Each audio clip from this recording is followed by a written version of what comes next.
I wanted to wait to make another video on this YouTube channel until I had an actual script and I had my camera set up properly and didn't have bucket loads of finals and theses and papers and fucking analyses and worldwide fucking all this shit that I've got from my college in my last quarter before I made another YouTube video.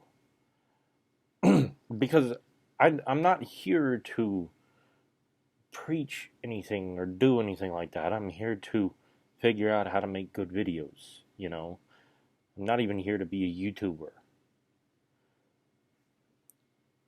But since deleting my Twitter and my Facebook, and I have a minor presence on Threads, and I have a small Mastodon account, there's really nowhere for me to say what I really need to say. A second Boeing whistleblower has been found dead within 2 months. The pattern seems fucking obvious to me. And you say to yourself, well, it's a multi-billion-dollar corporation. How could they possibly be murderers? And I say to you, look at that sentence again, and then just take a look at the federal archives of all of the multi-billion-dollar corporations that have been on murder trials. It happens. Most often, 90% of murder victims are killed by people that they know. So, maybe somebody at Boeing is taking it upon themselves to kill anyone who says something bad about Boeing, because maybe they've got a screw loose. Now that's one thread that I would do for my novel. I would point the whole world in the direction of an evil corporation, and then my guilty party would be somebody with a mental screw loose. The second thing that I might consider writing about if this were a novel is the case of something like HSBC, which is a big bank that did money laundering for terrorists and drug cartels who, we could associate with murder. There was even a bank in the 80s, I forget the name of it, let me look it up here.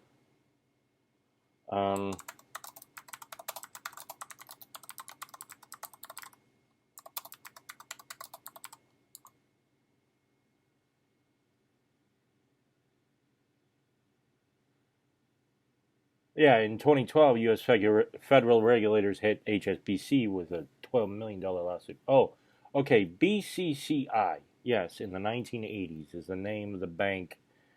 Um, oh, wait, no. Yeah, no. That's the international. That's the fictional bank.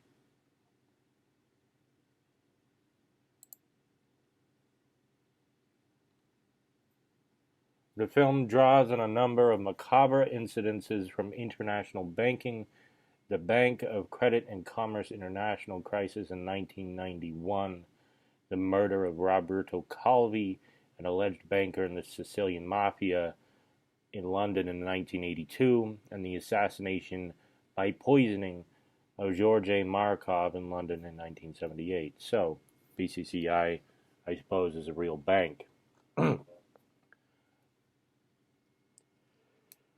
The point is, big multi-billion-dollar corporations do murder people.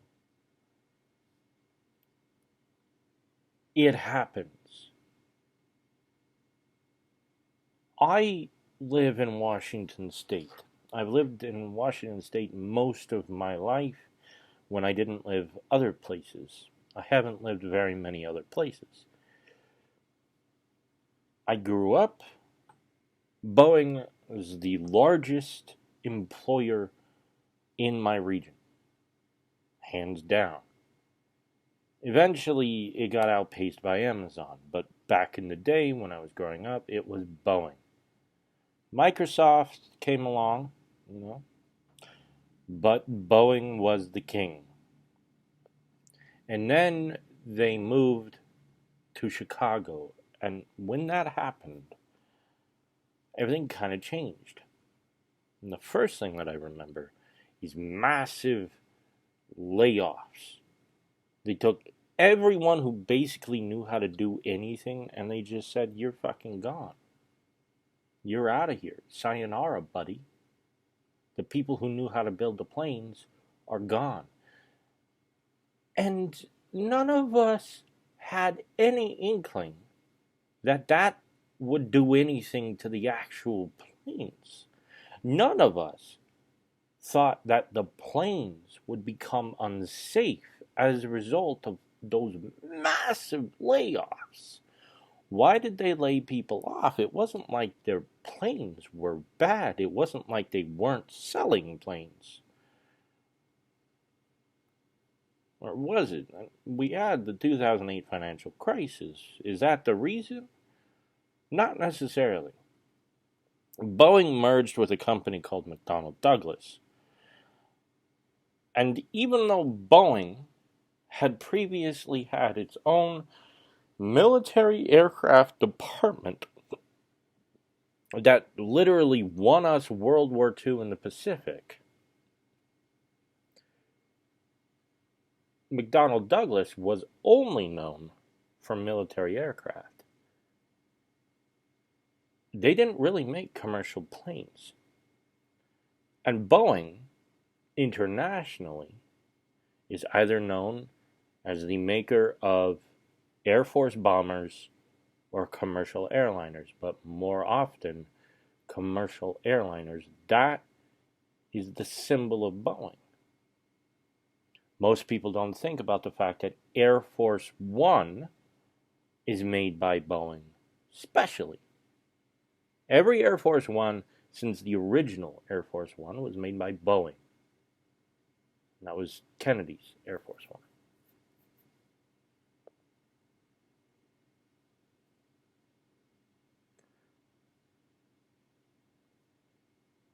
But McDonnell Douglas had a strange way of leadership. And it was as a result of this that they lost the institutional knowledge of how to actually build Boeing planes, and they started kind of making McDonnell Douglas planes with a Boeing name on them. They thought that synchronicity was the objective, but really, it should have been Boeing knows what the fuck it's talking about, and McDonnell Douglas doesn't. But the CEO, the board members of McDonnell Douglas, kind of like were the Hydra of Boeing going forward.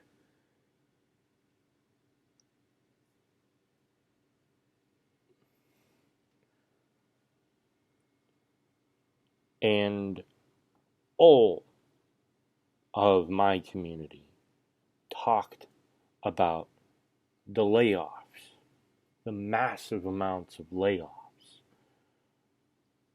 This company has a building in a town that I've lived in called Everett, Washington, a town my mother also lived in. That is the largest volumetric building in the world. That means its space is larger than any other building in the world because they build airplanes inside of it. The airport that they used at the time, Everett Field, Payne Field, is now an international airport, and so it's no longer only Boeing and private planes taking off from there, but there is an international airport terminal at Everett. And if you want to fly in and take a look at the largest building in the world, fly into the Everett International Airport, go up the street, you'll see Boeing. Actually, just look down the tarmac. You're sitting in your international terminal, look over at Castle and Cook, which is the private airline, and then take a look across the airfield. You'll just see the tippy top of the largest building in the world, Boeing. I always had such this soft spot in my heart. I would get all fudgy and gooey. That's the word. I would get gooey when I drove past this place. My whole life, I was so impressed by this building, this Boeing building. And I would look in there and I would say, damn, this is the company that's keeping America afloat against Airbus. And I remember that vividly. I remember everyone in the country almost was talking about this fight between Boeing and Airbus. And we had to make sure the goddamn French weren't going to take over the aircraft industry. We had to make sure that Boeing made American aircraft. Damn it. But that Dreamliner, man, that Airbus Dreamliner, you know, do you remember the first time you saw that thing? Oh, was that thing incredible or what? And Jodie Foster chose to work in a movie that happened to be in an Airbus, you know, with a second floor and a bar like back in the old days. Back in the old days of luxury aircraft when you could relax and have a chilled party on a commercial airliner, and Airbus became a valid competitor to Boeing. Meanwhile, Boeing was still churning out its most important aircraft, the 737. That is the best aircraft that I believe has ever been made. But they wanted to compete with this Airbus double-decker fucking monstrosity. And so they came out with these other variants of the 737. Things like the 7E7 and the 737 whatever, you know, fucking bastardizations of the same aircraft, even though they look completely different. I don't know how the Boeing numbering system works, to be honest. But, well, you know, all of us out here in the Seattle region, we're like, that sounds really cool. And then I kind of put it out of my mind until very recently, when some incidences started happening in the skies where doors were falling off of aircraft, and it came out that Boeing never really made sure that pilots were trained on these aircraft before they got them. And then it came out that Boeing made a safety feature, an optional extra. And if you know anything about cars, which the 40-something subscribers to this YouTube channel, that's all they know about, because I'm ultimately a vehicle YouTuber. An optional extra is something that you pay for. And so these companies that were buying the aircraft from Boeing looked at an optional extra and said, well, we're going to save money if we don't get that. Meanwhile, it's a fucking safety feature that keeps you alive. How is that an optional extra? I don't know much about aircraft engineering. I was in the National Guard, the Army National Guard, with engineers who work at Boeing. I went to high school with people who work at Boeing. I know I know guys who are on the Boeing security staff. Again, it's one of the largest employers in my region. But we aren't in Chicago. And in Chicago, my guess is that the workers out there were having a very different experience with Boeing than the workers in Seattle. When Boeing was still in Seattle, it was a point of pride. And I believe that the board wanted to be proud to represent the region, right? They've got airports. They've got one in Seattle or south of Seattle called Boeing Field, and they've got the airport in Everett called Payne Field. And they owned these airports. They actually made their own village in World War II. They disguised it from the Japanese and all this stuff. Stories of heroism and all these brave people working tirelessly to make sure that we didn't get invaded by the Japanese or firebombed by the Japanese during World War II. This was a point of regional pride, and I believe that the board back then actually cared about the product representing the place that they were from. And they cared about the people who worked for them. And they cared that Boeing wasn't just a company, but it was a family. And not a mafia family, but like a Dominic Toretto family.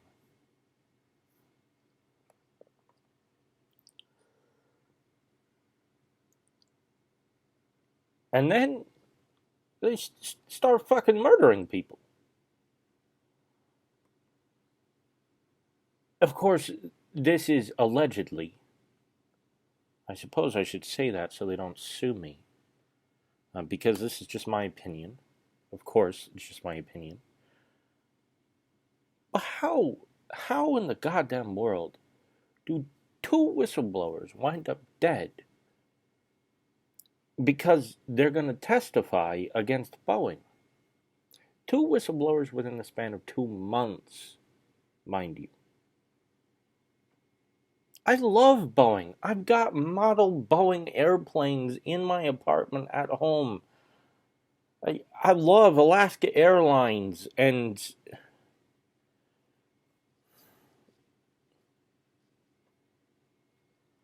I have slept.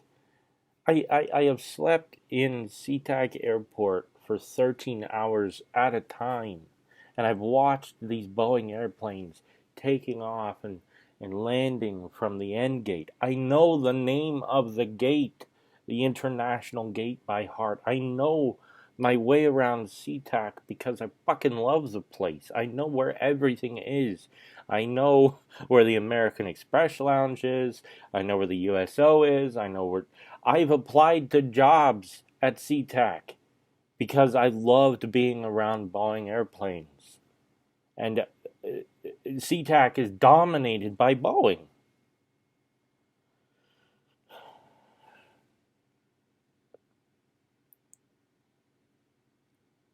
And it feels like a betrayal. It really does. This feels like more of a betrayal than all of those layoffs because I justified those as being some corporate decision that needed to be made. I didn't understand economics. I still really don't understand economics, even though I'm a political science major. This is my last quarter. That piece of paper is going to be real at the end of the summer. I'm going to have a real fucking political science degree. Right now, it just says, you got this shit, motherfucker. And I'm going to be wearing that. Um, I, I, I do understand murder, though. Because that's a lot clearer to understand. And more importantly, it was part of my job description to kill people for the army. I mean, I didn't. I never did, but that's what I was trained to do. So I understand how people die. Not only that, as a political science major, my focus is in international relations, and I understand how posturing works. And I understand that there are some very important aircraft that need to be delivered on time. And I also understand what a crunch is. And I also understand, after watching a show called Mind Hunters on Netflix, that there are people who believe that the best course of action is to kill. These are insane people. Of course, they can't be tried in a court as being insane, or else they won't get the maximum punishment. So we got to make sure that they're punished. It is a simple thing to say that some people think that money is more important than life. Most capitalists probably think that way. And when I say capitalists, I'm talking about the Marxism description of capitalists being the bourgeoisie. I hate saying that word because it just means somebody who lives in the city. Burg is the German word for town or city, and bourge is the French pronunciation of the German word for town. So bourgeois literally means somebody who lives in a city or the town. So it literally means fucking nothing. I think Marx was just a uppity rural douchebag, except he lived in somebody's fucking couch. Sorry.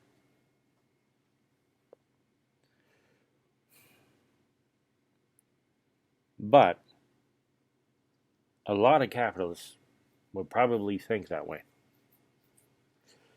Scarface, movie based on a gangster, real gangster. Al Capone's a real gangster. El Chapo is a real gangster. The Medellin cartel, they were real gangsters. That would be Pablo Escobar.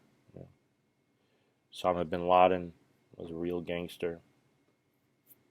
You don't realize it, but for a moment in time, he ran a sunflower farm and poppy field in Africa, along with many other products. Um, yeah, yeah. King of Saudi Arabia, kind of a gangster. Not so much anymore, but the guy who took the land definitely fucking was. People want to posture and put themselves on top of the fucking hill. And that's what I believe Boeing is doing. Except it's not working right now because it's a faulty product. Whoever's doing these killings, I hope they watch this video and they say to themselves, this isn't logical anymore. You know, because that's all I can think about. Whoever this person is a sociopath or a psychopath. There's nothing wrong with being a psychopath or a sociopath. There's nothing wrong with it. As long as you manage it properly with your doctor, you are taking your medication, you're doing your regimented activities to make sure that you're part of a functioning society. You cannot escape who you are. But not having the same type of human emotion or connection to empathy that normal human beings have leads some people to kill. It's just a fact of the matter, the human brain. again, studying international relations, it is very widely understood that international dictators like Putin and you know uh, Pol Pot and Saddam Hussein, Zlatovic or Milovic, these guys are have very similar brain maps to psychopaths and sociopaths. In fact, if they had never been placed into positions of power, they would have become serial killers. This is the hypothesis of a friend of mine, or I should say, a thesis of a friend of mine named Eponine Romo. Um, Great thesis paper. She works in international law at the moment.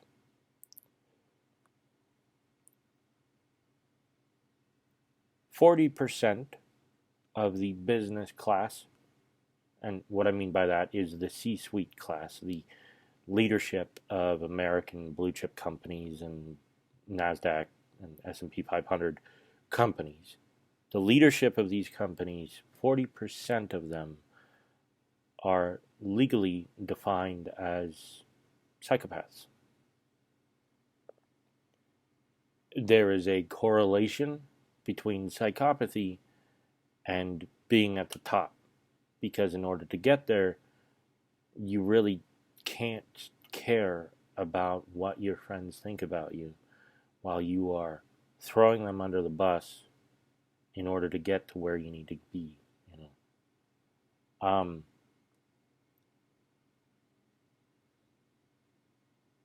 These people are in the shadows. They sit there quietly with their psychopathic tendencies. Most of them probably will never do anything harmful in their life. But every now and then, one gets an idea to kill. This is what I believe is happening at Boeing. I believe somebody has been given an excuse and they're killing. I don't believe this is a mercenary. I don't believe this is a hired gun. I don't believe this is a CIA. I don't believe this is anybody but somebody at Boeing. I don't think this is a conspiracy. I think this is an insane person. I'm not going to give a name to them. Just wanted to throw that out there. And like the first whistleblower who died said before he was suicided in his truck, he said, "If I die, I won't have done it myself." I'm going to say pretty much the same thing. Because hopefully nobody serious is watching this video, and hopefully I'm wrong. Hopefully I'm absolutely wrong and it actually is a conspiracy, because that's a lot easier to deal with, because they're much more profit and logically motivated. But if it is, what I'm suggesting, then, sometimes their egos can get hurt. And if I die, it won't be by me.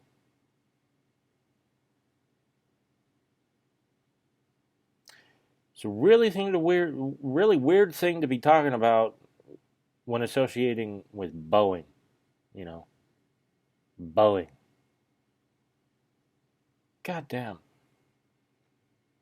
What a world are we living in?